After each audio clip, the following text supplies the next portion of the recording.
I want to start this morning with something that may be as controversial in this house as it is in my house, which is my belief that Rian Johnson's The Last Jedi might be the best of all the Star Wars movies. Yeah, it does not have the swagger of the old trilogy in it, but it does make up for it with some real people who are living in some real stories, which, not unlike our story from Numbers today, are stories prominently about authority and access and power. We are now a generation after the destruction of the Empire at the end of Revenge of the Jedi. New threats have risen in the galaxy, but the old institutions are no longer in place. The Rebel Alliance barely exists. It's just one small flotilla hounded across the galaxy. The Jedi Order, for centuries, the institutional guardians of the Force, the Jedi Order now barely exists. It lives at this point only in the imagination of our hero Rey, who is desperate to put it back together, desperate to put something back together, desperate for anything she can find to match the power of the dark side. Rey is in fact so desperate that she goes halfway across the galaxy to find, of all people, Luke Skywalker, 30 years gone from destroying the Emperor. No one in the universe has more of an authority on the Force than Luke Skywalker. But Luke has gone into hiding. Luke wants nothing more of the world and its affairs and its perils. Luke Skywalker seems tired of being Luke Skywalker, of being the one hero, of being the chosen one, of being the linchpin of destiny. He doesn't want to save people anymore. He more or less resents the fact that they ever needed saving in the first place. He has no interest. He has lost his patience. He has lost his compassion. The years of obligation and responsibility have taken their toll. Luke has retired from the saving the galaxy business. He can barely save himself. And I think Moses knows how he feels. By the time we find Moses here in Numbers 11, he's no longer the young petulant hero who spat in Herod's eye and took his people out of slavery. That Moses was all fire and passion and determination. This Moses is weary and worn. This Moses is exhausted of all the people he has to keep saving. They've gotten tired of manna, so they've started to complain again. Remember in Egypt, the fish we got for free? And Moses snaps, but not just at them, at God. Why have I not found favor in your sight that you lay the burden of all this people on me? Did I conceive all this people? Did I give birth to them? If this is the way you're going to treat me, put me to death at once. Do not let me see my misery. And what happens next is fascinating. God hears Moses and responds with a plan. On one level, it's quite simple. God says, okay, if you don't like leading this people by yourself, let's get you some help. And he has Moses recruit 70 of the elders, and they make themselves a little tribal council, and the Lord takes some of the spirit that was on Moses and puts it on these 70 elders. And if you're wondering where Pentecost is this morning in this text, here's your Pentecost moment, and it works briefly. When the Spirit rested upon them, they prophesied, but they did not do so again. The story kind of refuses to be the story we want it to be. It's like we want it to be an origin story. It's almost an origin story of a kind of priestly ruling class in Israel, the origin of the institutional Jewish government that will take over in the generations after Moses. But instead, the Spirit lets this new council prophesy once and then not again. It's like the Jedi Order gets created and dies all in a single breath. But the Spirit's not done. Because this isn't just a story about authority, it's a story about access.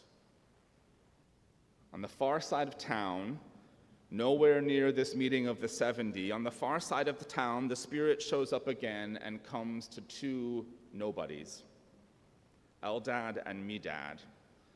They have no credentials, They are not elders of the tribe. They have done nothing to earn this moment. But the Spirit comes to them, and this, as you can imagine, is a scandal. Someone runs to Moses to rat them out. Eldad and Medad are prophesying in the camp. What was the point of pulling those 70 people together? What was the point of all of that story? Why did we bother? Why put a Jedi council together if the Force can just show up anywhere? Which, not for nothing, is what a million internet trolls said about The Last Jedi, when it turned out that Rey herself had come from nowhere with no blood ties of nobility. But not even the internet trolls took this news worse than Joshua. Joshua takes this hard. Joshua is Moses' assistant. I think Joshua wants to be Moses someday. Joshua is too young to be one of the 70 elders, but he's playing a long game. Joshua has cozied up to Moses so that Joshua can have the access he needs when the time is right. Joshua's got a little Aaron Burr in him. Joshua wants to be in the room where it happens. Joshua thinks that if he waits his turn and bides his time and plays by the rules, that someday, sometime, the mantle of the Spirit will pass from Moses to him, and it will be Joshua's turn. And instead, the Spirit shows up on Eldad and Medad, and Joshua cannot, because nobody in this story is more invested in institutions of power and authority than this young man who is desperately hoping that one day they will work out for him. But if the Spirit can just show up anywhere, if the Force can come for anybody, if real power can move wherever it wants, then not only are the institutions that guard access in serious peril, but the people who live only for access have nothing to stand on. And we have no shortage of either of them, my friends. This morning, University Presbyterian and University Baptist churches gather and worship just across the street from the university that gives both churches their names.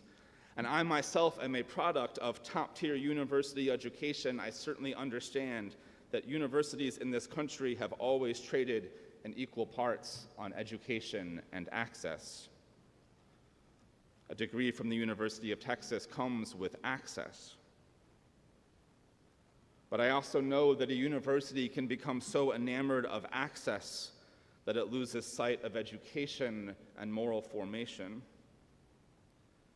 And what's worse is that access is just sleight of hand. Access is a shell game. Access is a Hail Mary. Access is so desperate for a seat at the table that it loses all perspective on real power and real responsibility. And not just across the street. A church can become so enamored with access that it loses sight of its faithfulness. A government can become so enamored with access that it loses sight of the common good. Access is a drug, and its effects are an illusion. But the Spirit moves where it will. And this is a story not just about authority and access. This is a story about power. And the only power in this story that moves the needle is God's. The Spirit moves where it will. The Spirit leaks past every guardrail. The Spirit finds who it wants to find. And there is no institutional authority in this story equal to the power of the Spirit to move wherever it wants, which should raise the alarm for all of us who are embedded as we are in these old galactic councils. Because every time a university tells you who gets to speak, or every time a church tells you who gets to pray, or every time a government tells you who gets to vote, every time they may have the authority in the room, but they have no more access to the Creator of all things than you do, and the Spirit moves where it will. God's power has never and never will obey our rules. It can show up anywhere. It will show up everywhere. So we get to the climax. Luke has laid down his authority. Rey has picked up the mantle, but she will not be a Jedi of the old order. Luke will have been, as the title predicted, the very last one. Rey steps instead into a new world. Her faith is not in the institutions of the old ways. Hers is not a mission to rebuild. Hers is only a mission to save the people she loves, to seek the good and just, to follow, of course, the Force wherever it goes. And then in the very last shot of the film, we cut light years away to a young boy working in a stable. He's nobody. He's a passing nothing we briefly met 90 minutes earlier, an orphan from nowhere. And he walks out of the stable and pulls a broom into his hand with his mind and looks up longingly at the stars. As it happens, the Force can show up anywhere. As it happens, the Spirit can rest with anybody. Would that all the Lord's people were prophets, Moses says. Would that all the students were trustees. Would that all the voters were in Congress. Would that all the churchgoers were preachers.